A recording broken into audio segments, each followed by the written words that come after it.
Take a look at Leonardo's Last Supper. Can you immediately spot the traitor? No? Good, because that's exactly Leonardo's strategy. Welcome to Jada Academy.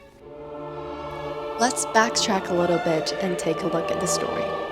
It comes from the Gospel. On the night of his arrest, Christ gathers all of his apostles for a final meal. And this moment became known as the Last Supper. During the dinner, Christ suddenly says something very shocking. "One of you will betray me." Then all of the apostles are stunned. They begin asking each other, "Who could it be? Surely it isn't me." And the betrayer, of course, is Judas. According to the story, Judas had previously agreed to help arrest Jesus, for he had been a major threat for the Roman authorities. And in exchange, he was promised 30 pieces of silver coins.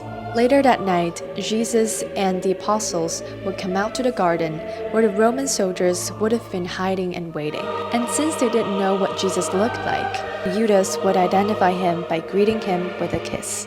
That's the kiss of Judas. Jesus is then captured and arrested, and within a day, he would be crucified. But at this moment, sitting at the table, none of the apostles know any of this. That moment of tension, the instant the betrayal is announced, became one of the most popular subjects in Christian art. Leonardo painted his version around 1495 in the Dominican monastery of Santa Maria delle Grazie in Milan.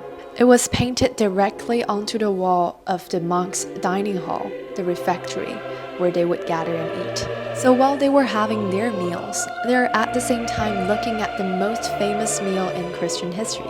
Now, before Leonardo painted his very famous version, artists had been exploring the same topic for a long time. And the compositions were usually very clear.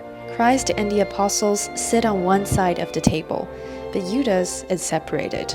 Often he sits on the opposite side, almost facing the viewer, or he's placed slightly apart from the others. And the message is simple.